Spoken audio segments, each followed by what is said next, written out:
آج ہم جس موضوع پر گہرائی میں جا رہے ہیں وہ ہے رسول اللہ صلی اللہ علیہ وسلم کا شجرہ نسب۔ جی۔ لیکن یہ صرف ناموں کی ایک فہرست یا کوئی خاندانی تاریخ کا سبق نہیں ہے نا؟ بالکل نہیں۔ اس کے پیچھے مقصد کچھ اور لگتا ہے۔ ہم یہی سمجھنے کی کوشش کریں گے کہ یہ جو پورا سلسلہ ہے یہ نسل در نسل ایک عظیم مشن کی تیاری کیسے کر رہا تھا۔ جی، اور یہ کہ نسب کو اسلام میں فخر کے بجائے ایک امانت کیوں سمجھا جاتا ہے؟ چلیں اس کی گہرائی میں اترتے ہیں۔ ایک حدیث سے بات شروع کرتے ہیں جو میرے خیال میں اس پورے سلسلے کا خلاصہ بیان کرتی ہے۔ صحیح۔ رسول اللہ صلی اللہ علیہ وسلم نے فرمایا، بے شک اللہ نے اسماعیل کی اولاد میں سے کنانہ کو چنا، کنانہ میں سے قریش کو چنا، قریش میں سے بنو ہاشم کو چنا، اور بنو ہاشم میں سے مجھے چنا۔ یہ صرف ایک خاندانی انتخاب نہیں لگتا بلکہ ایک الہی منصوبہ بندی کا اشارہ ہے جو صدیوں پر محیط ہے۔ یہاں یہ جو لفظ چنا یا انتخاب ہے نا، یہ بہت اہم ہے۔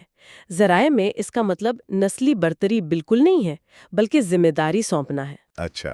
یعنی ہر نسل کو ایک خاص کردار کے لیے منتخب کیا جا رہا تھا تاکہ وہ اگلی نسل تک ایک پاکیزہ میراث منتقل کر سکے۔ یہ ایک امانت تھی۔ تو اسے ہم ایک قسم کا روحانی ڈی این اے کہہ سکتے ہیں؟ بہت خوبصورت تعبیر ہے۔ جی ہاں، ایک روحانی ڈی این اے جس میں ہر نسل اپنی بہترین صفات شامل کر رہی تھی۔ تو پھر اس ڈی این اے کی ابتدا کہاں سے ہوئی؟ ظاہر ہے حضرت ابراہیم علیہ السلام اور حضرت خواجہ رضی اللہ تعالیٰ عنہ سے۔ جی۔ ذرائع بتاتے ہیں کہ ان کی زندگی اللہ پر کامل بھروسے کی ایک حیرت انگیز مثال تھی۔ ذرا اس منظر کا تصور کریں، ایک شوہر اپنی بیوی اور شیر خوار بچے کو ایک بے آب و گیا وادی میں اللہ کے حکم پر چھوڑ کر جا رہا ہے۔ یہ منطق سے بالاتر عمل ہے۔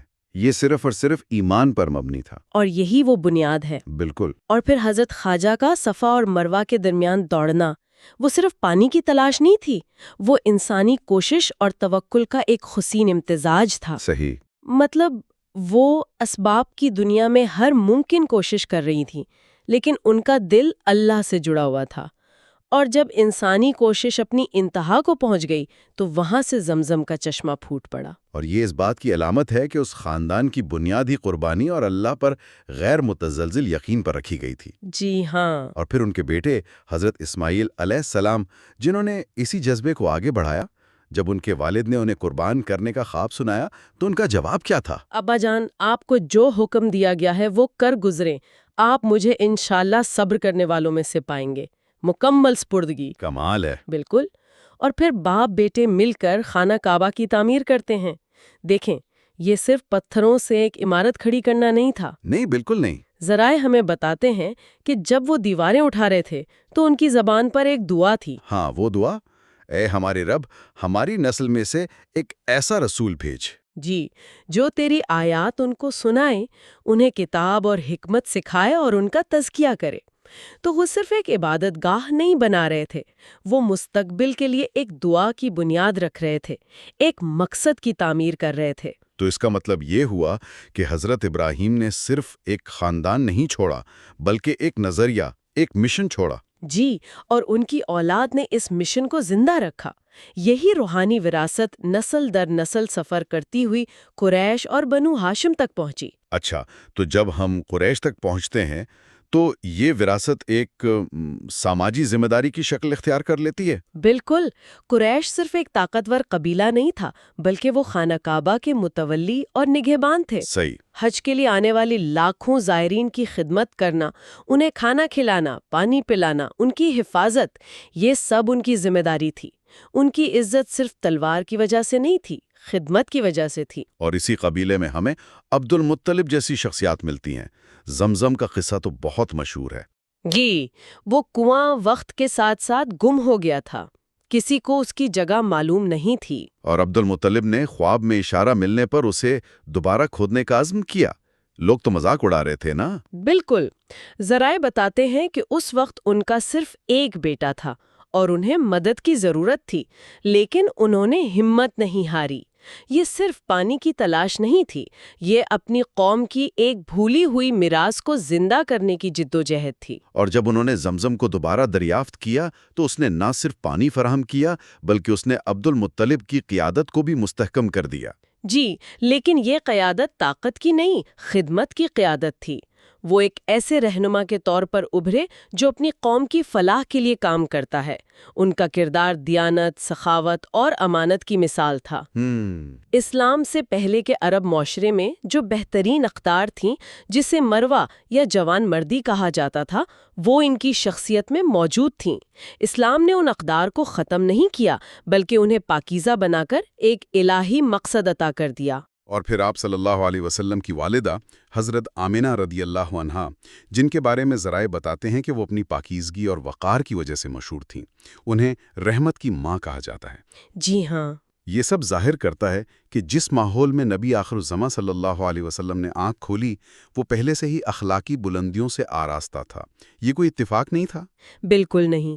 اس سے یہ بات سمجھ میں آتی ہے کہ نبوی کردار اچانک ظاہر نہیں ہوا، بلکہ یہ نسلوں کی تربیت کا نتیجہ تھا۔ یہ ایک ایسی زرخیز زمین تھی جسے آخری بیج کے لیے صدیوں سے تیار کیا جا رہا تھا۔ وہی روحانی ڈی این اے والی بات جو ابراہیم علیہ السلام کے ایمان سے شروع ہوئی اور عبد المطلب کی خدمت تک پہنچ کر مزید نکھر گئی۔ بالکل۔ قدرت جب کوئی بڑا کام کرنا چاہتی ہے تو اس کے لیے ماحول بھی ویسا ہی بناتی ہے۔ کردار ایک دن میں نہیں بنتا۔ یہاں تک تو بات نسب کی عظمت اور کردار کی بلندی کی ہو رہی ہے، لیکن پھر اسلام آتا ہے اور اس پورے تصور کو ایک انقلابی موڑ دے دیتا ہے۔ جی، یہ بہت حیران کن بات ہے۔ خاندانی فخر کے نظریے کو جڑ سے اکھاڑ دیا۔ قرآن کی آیت اس کی بنیاد رکھتی ہے نا؟ جی ہاں، سورۃ الحجرات کی آیت، بے شک تم میں سب سے زیادہ عزت والا وہ ہے جو سب سے زیادہ پرہیزگار ہے۔ یہ اس وقت کے عرب معاشرے کے لیے ایک دھماکہ خیز اعلان تھا، ایک ایسا معاشرہ جہاں سب کچھ نسب پر چلتا تھا، جہاں قبیلہ ہی انسان کی شناخت اور تحفظ تھا۔ اس معاشرے میں یہ کہنا کہ تمہاری عزت تمہارے خاندان سے نہیں بلکہ تمہارے ذاتی کردار اور اللہ کے ساتھ تمہارے تعلق کی وجہ سے ہے، یہ تو پورے سماجی ڈھانچے کو چیلنج کرنے کے مترادف تھا۔ بالکل۔ اور آپ صلی اللہ علیہ وسلم نے صرف اعلان نہیں کیا بلکہ اسے عملی طور پر کر کے دکھایا۔ اپنی بیٹی حضرت فاطمہ تک کو کہہ دیا کہ اے فاطمہ بنت محمد، اپنے آپ کو آگ سے بچا، میں اللہ کے ہاں تمہارے کچھ کام نہیں آؤں گا۔ جی، آپ نے واضح کر دیا کہ نسب آخرت میں کامیابی کی ضمانت نہیں ہے۔ اور اس سے بھی آگے بڑھ کر آپ نے خاندان کے تصور کو خون کے رشتے سے نکال کر مقصد اور نظریے کے رشتے سے جوڑ دیا۔ اس کی سب سے بہترین مثال حضرت سلمان فارسی رضی اللہ تعالیٰ کا واقعہ ہے۔ ہاں، وہ تو فارس سے تعلق رکھتے تھے نا، عرب، نہ قریشی نہ ہاشمی۔ جی، وہ حق کی تلاش میں ایک طویل سفر کر کے مدینہ پہنچے تھے۔ جنگ خندق کے موقع پر جب خندق کھودی جا رہی تھی تو مہاجرین اور انصار دونوں گروہ چاہتے تھے کہ سلمان ان کے ساتھ شمار ہوں۔ مہاجرین کہتے تھے سلمان ہم میں سے ہیں، انصار کہتے تھے سلمان ہم میں سے ہیں۔ کیا شاندار منظر ہوگا، ایک غیر عرب شخص جسے عرب کے دو سب سے معزز گروہ اپنا حصہ بنانے پر فخر کر رہے ہیں۔ بالکل۔ اور تب رسول اللہ صلی اللہ علیہ وسلم نے وہ تاریخی جملہ فرمایا، سلمان منا اہل البیت، سلمان ہم اہل بیت میں سے ہیں۔ سبحان اللہ۔ ذرا سوچئے، ایک ایرانی کو اپنے گھر کا فرد قرار دے دیا۔ یہ ایک ایسا اعلان تھا جس میں نسل، رنگ اور زبان کی تمام حدیں توڑ دیں۔ اور پیغام یہ تھا کہ میرا حقیقی خاندان وہ ہے جو میرے مشن کا حصہ ہے، جو میرے مقصد کے ساتھ کھڑا ہے وہی میرا ہے۔ تو اس کا مطلب ہے کہ اسلام نے خاندان کے تصور کو ایک چھوٹی محدود اکائی سے نکال کر ایک عالمگیر نظریاتی برادری نے تبدیل کر دیا۔ جی ہاں، خاندان اب صرف خون کا رشتہ نہیں رہا بلکہ ایمان اور مقصد کا رشتہ بن گیا۔ اور یہی وہ سبق ہے جو آج کے خاندانوں کے لیے شاید سب سے زیادہ اہم ہے۔ بالکل۔ ذرے کا پیغام یہی ہے کہ خاندانوں کی کامیابی اس بات میں نہیں ہے کہ وہ اپنی اگلی نسل کو کتنی جائیداد یا دولت منتقل کرتے ہیں۔ اصل کامیابی یہ ہے کہ وہ انہیں کردار، اخلاق اور خدمت کی کون سی میراث دیتے ہیں۔ جی، خاندان کو ایک مشن کے طور پر دیکھنا چاہیے جس کا مقصد صرف اپنے افراد کی بقا نہیں بلکہ معاشرے میں خیر اور نیکی کو فروغ دینا ہے۔ یعنی یہ حیثیت سے مشن کی طرف ایک سفر ہے۔ خاندانی نام کی لاج رکھنا صرف اس کی پرانی شہرت کو برقرار رکھنا نہیں بلکہ ان اقدار کو زندہ رکھنا ہے جن کی وجہ سے وہ نام معتبر ہوا۔ بالکل درست کہا آپ نے۔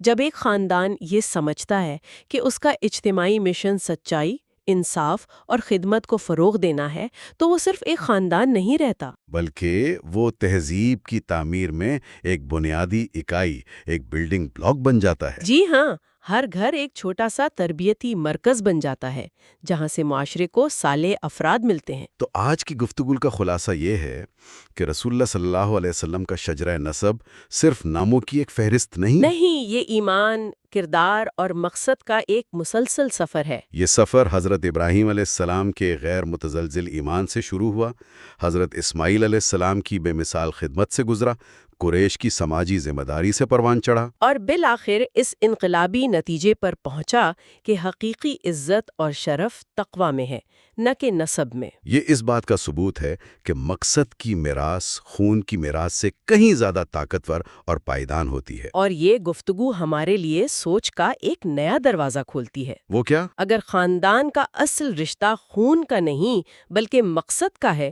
تو آج کے دور میں ہم اپنی کمیونٹیز میں، اپنے اداروں میں مقصد پر مبنی ایسے خاندان کیسے تشکیل دے سکتے ہیں جو نسلوں تک مثبت اثرات مرتب کریں؟ وہ کون سے مشترکہ مقاصد ہو سکتے ہیں جو ہمیں خون کے رشتوں سے بھی زیادہ مضبوطی سے ایک دوسرے سے جوڑ دیں؟ صرف تاریخ دہرانا نہیں بلکہ یہ دیکھنا ہے کہ اس ماڈل سے آج کے بکھرے ہوئے خاندانی نظام کو کیسے جوڑا جا سکتا ہے۔ ٹھیک ہے، تو آئیے اس ماڈل کو ذرا کھول کر دیکھتے ہیں۔ شروعات ہوتی ہے رسول اللہ صلی اللہ علیہ وسلم کے والدین سے، عبداللہ بن عبد المطلب رضی اللہ تعالیٰ عنہ اور آمینہ بنت وہب رضی اللہ تعالیٰ عنہ سے۔ مواد میں لکھا ہے کہ وہ اپنی امانت، پاکیزگی اور خلوص کے لیے مشہور تھے۔ تو کیا یہ کہہ سکتے ہیں کہ اس عظیم مشن کی بنیاد ہی کردار کی پاکیزگی پر رکھی گئی تھی؟ بالکل، اور یہ صرف کوئی اتفاق نہیں تھا، یہ ایک الہی انتخاب تھا جس کی بنیاد کردار کی مضبوطی پر تھی۔ صحیح۔ یعنی عرب کے اس معاشرے میں جہاں ہزاروں برائیاں تھیں، وہاں ایسے دو افراد کا انتخاب جن کی پاکیزگی پر سب گواہ تھے، یہ ظاہر کرتا ہے کہ کسی بھی عظیم کام کی شروعات کے لیے ایک صاف ستھری بنیاد ضروری ہے۔ یہ صرف خون کی پاکیزگی نہیں تھی بلکہ اخلاق اور نیت کی پاکیزگی تھی۔ اور اس بنیاد کے بعد جو ایک حفاظتی ڈھانچہ بنا، اس میں آپ صلی اللہ علیہ وسلم کے دادا عبد المطلب رضی اللہ تعالیٰ عنہ اور خاص طور پر چچا ابو طالب رضی اللہ تعالیٰ عنہ کا کردار بہت نمایاں نظر آتا ہے۔ نوٹس میں لکھا ہے کہ وہ صرف رشتہ دار نہیں تھے بلکہ محافظ اور سرپرست تھے۔ اس کا کیا مطلب ہے؟ طالب رضی اللہ تعالیٰ عنہ نے صرف بھتیجے کی پرورش نہیں کی، انہوں نے ایک نظریے کو تحفظ فراہم کیا۔ واہ!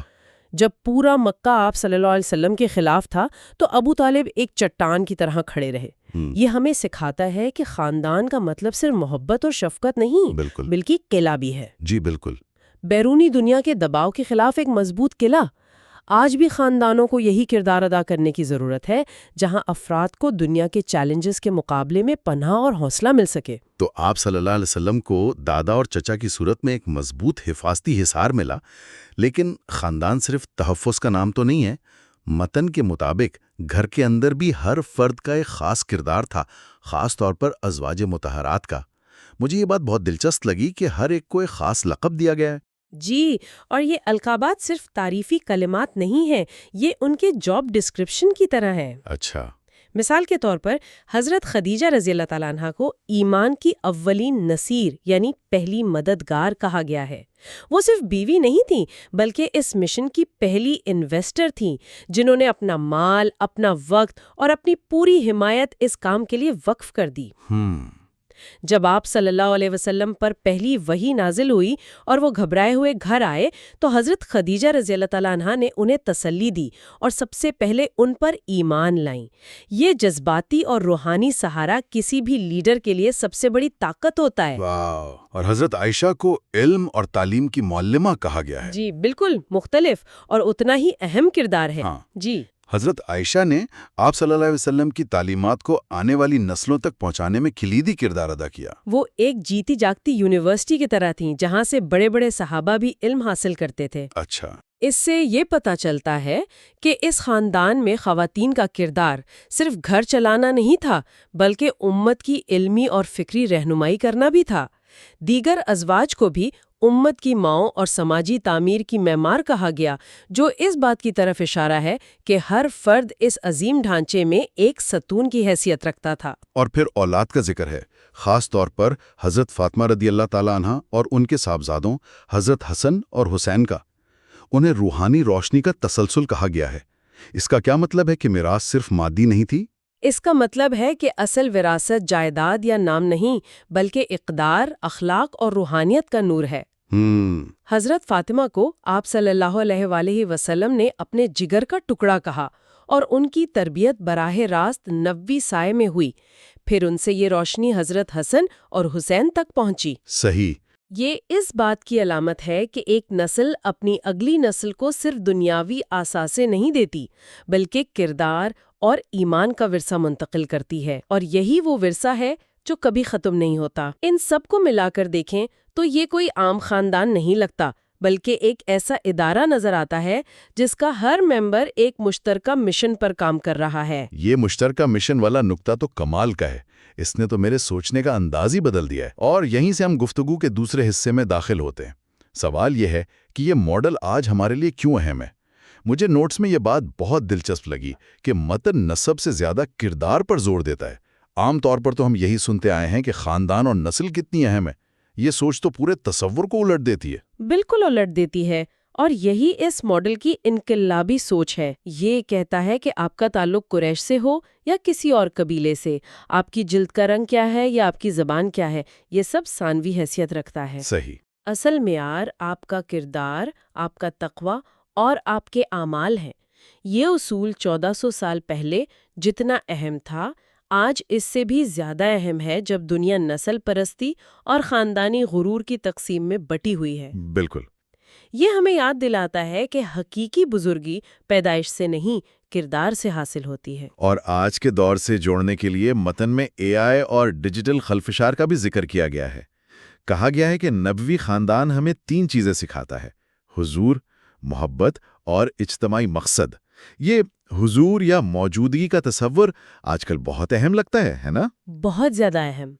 ہم ایک ہی کمرے میں بیٹھ کر بھی اپنے فون کی وجہ سے ایک دوسرے سے میلوں دور ہوتے ہیں۔ جی، یہ تو ہے۔ ہم جسمانی طور پر تو موجود ہوتے ہیں، لیکن ذہنی اور جذباتی طور پر غیر حاضر ہوتے ہیں۔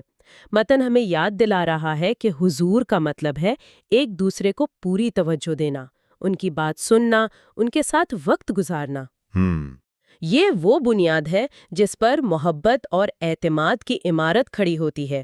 اگر خاندان کے افراد ایک دوسرے کے لیے حاضر ہی نہیں ہوں گے تو محبت اور مقصد خود بخود ختم ہو جائیں گے۔ اور اجتماعی مقصد کا کیا مطلب ہے؟ آج کے خاندانوں کا اجتماعی مقصد کیا ہو سکتا ہے؟ زیادہ سے زیادہ پیسہ کمانا یا بچوں کو اچھی تعلیم دلانا؟ یہ اچھے مقاصد ہیں، لیکن یہ انفرادی مقاصد ہیں۔ اجتماعی مقصد اس سے بڑا ہوتا ہے۔ اچھا۔ اس کا مطلب ہے کہ ایک خاندان کے طور پر ہم دنیا میں کیا مثبت تبدیلی لانا چاہتے ہیں؟ کیا ہم مل کر کسی کی مدد کرنا چاہتے ہیں؟ کیا ہم اپنے محلے کو بہتر بنانا چاہتے ہیں؟ کیا ہمارا مقصد ایسی نسل تیار کرنا ہے جو ایماندار اور خدمت گزار ہو؟ جب ایک خاندان کا کوئی مشترکہ مشن ہوتا ہے نا، تو اس کے افراد صرف ایک چھت کے نیچے رہنے والے لوگ نہیں رہتے، بلکہ ایک ٹیم بن جاتے ہیں۔ ایک ٹیم؟ واہ! جی، یہ سوچ خاندان کو بکھرنے سے بچاتی ہے۔ یہ خیال بھی بہت طاقتور ہے کہ مضبوط خاندان ہی مضبوط قومیں بناتے ہیں۔ یہ سننے میں تو ایک نعرہ لگتا ہے، لیکن اس کے پیچھے کی منطق کیا ہے؟ اس کے پیچھے کی منطق بہت سیدھی ہے۔ دیکھیں، معاشرہ افراد سے بنتا ہے، اور افراد کی پہلی تربیت کا ان کا گھر ہوتا ہے۔ جی۔ اگر گھر میں ایمانداری، انصاف اور ذمہ داری سکھائی جائے گی تو وہی اقدار معاشرے میں نظر آئیں گی۔ اگر گھروں میں جھوٹ، خود غرضی اور ناانصافی کا ماحول ہوگا تو آپ ایک کرپٹ اور کمزور قوم تیار کر رہے ہیں۔ صحیح بات ہے۔ تو معاشرے کی اصلاح کا آغاز ہمیشہ گھر سے ہوتا ہے۔ یہ کوئی نعرہ نہیں، بلکہ سماجیات کا ایک بنیادی اصول ہے۔ اور پھر وہ آخری سبق کہ ہماری اصل میراث ہمارا نام نہیں بلکہ ہماری خدمت ہے، یہ تو وراثت کے پورے روایتی تصور کو چیلنج کرتا ہے جو جائیداد اور سٹیٹس کی گرد گھومتا ہے۔ جی، اور یہ سب سے گہرا سبق ہے۔ روایتی طور پر ہم سوچتے ہیں کہ ہم اپنے بچوں کے لیے کیا چھوڑ کر جائیں گے، بینک بیلنس، گھر، کاروبار۔ لیکن یہ ماڈل کہتا ہے کہ اصل وراثت یہ ہے کہ آپ انسانیت کے لیے کیا چھوڑ کر جا رہے ہیں۔ آپ نے کتنے لوگوں کی زندگیوں میں مثبت تبدیلی پیدا کی؟ آپ نے علم پھیلایا، کسی بھوکے کو کھانا کھلایا، یا معاشرے میں انصاف کے لیے آواز اٹھائی؟ یہی آپ کا اصل نسب ہے اور یہی آپ کی اصل میراث ہے۔ تو اگر اس ساری گفتگو کا خلاصہ کریں تو اہم نکات کیا ہوں گے؟ پہلا تو یہی کہ رسول اللہ صلی اللہ علیہ وسلم کا شجرہ نسب خود پاکیزگی اور انتخاب کی علامت ہے، لیکن اصل امتحان کردار کا ہے۔ بالکل۔ اور دوسرا اہم نکتہ یہ ہے کہ خاندان کو ایک مشترکہ مشن کے طور پر دیکھنا چاہیے۔ یہ صرف رشتوں کا مجموعہ نہیں، بلکہ اقدار، ایمان اور خدمت کی میراث کو اگلی نسل تک پہنچانے کا ایک ادارہ ہے۔ صحیح۔ ان نوٹس کے مطابق نبی خاندان کا ماڈل صرف ایک تاریخی قصہ نہیں، بلکہ آج کے گھروں کو عدل، محبت اور ذمہ داری کی بنیادوں پر دوبارہ تعمیر کرنے کے لیے ایک عملی بلو پرنٹ ہے۔ اس مواد میں غور و فکر کے لیے کچھ عملی سوالات بھی اٹھائے گئے ہیں جو مجھے بہت پسند آیا، جیسے یہ کہ ہم اپنے خاندان کی اقدار کا جائزہ لیں کہ کون سی اسلامی بنیادیں زندہ ہیں اور کون سی کمزور پڑ گئی ہیں، اور ایک خاندانی مشن اسٹیٹمنٹ بنانے کا خیال بھی ہے۔ لیکن کیا یہ خیال تھوڑا مصنوعی یا کارپوریٹ نہیں لگتا؟ ایک خاندان اپنا مشن اسٹیٹمنٹ کیسے بنائے گا کہ وہ زبردستی کا نہ لگے؟ بہت اچھا سوال ہے۔ مشن اسٹیٹمنٹ کا مطلب یہ نہیں کہ آپ اسے لکھ کر دیوار پر لگا دیں۔ اچھا۔ اس کا مطلب ہے کہ خاندان کے افراد مل کر بیٹھیں اور بات کریں۔ سوالات یہ ہو سکتے ہیں: ہم ایک دوسرے کے ساتھ کیسا سلوک کرنا چاہتے ہیں؟ ہمارے لیے سب سے اہم اقدار کون سی ہیں؟ ایمانداری، مہربانی یا علم؟ ہم مل کر معاشرے کے لیے کیا کرنا چاہتے ہیں؟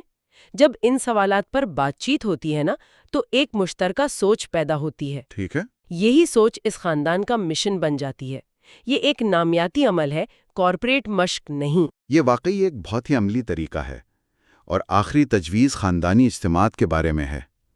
اکثر ہماری ملاقاتیں کھانے پینے، گپ شپ یا سیاست پر بحث کرنے تک محدود رہ جاتی ہیں۔ یہاں تجویز دی گئی ہے کہ انہیں عبادت، علم اور دعا کا مرکز بنایا جائے۔ اور یہ بہت ضروری ہے۔ میں نے خود دیکھا ہے کہ اگر کسی خاندانی محفل میں، جہاں ہر طرح کی باتیں ہو رہی ہوں، صرف 5 منٹ کے لیے مل کر دعا کر لی جائے یا قرآن کی کوئی آیت ترجمے کے ساتھ پڑھ لی جائے، تو پوری محفل کا ماحول بدل جاتا ہے۔ دلوں میں نرمی آ جاتی ہے اور رشتوں میں ایک روحانی گہرائی پیدا ہوتی ہے۔ صحیح۔ اس کا مطلب یہ نہیں کہ ہنسی مذاق ختم کر دیا جائے، بلکہ اس میں ایک بامقصد پہلو شامل کر دیا جائے جو سب کو جوڑ دے۔ آج کی اس گفتگو کے اختتام پر ایک بہت گہری اور سوچنے پر مجبور کر دینے والی بات جو اس مواد کے آخر میں لکھی ہے، وہ میں چاہوں گا کہ آپ سنائیں۔ وہ جملہ ہے: یاد رکھیں، آپ کا اصل نسب وہ ہے جن کی زندگی آپ نے بہتر بنائی۔ واہ! یہ جملہ وراثت اور خاندان کے پورے تصور کو ہمارے ذاتی اعمال اور انسانیت کی خدمت سے جوڑ دیتا ہے۔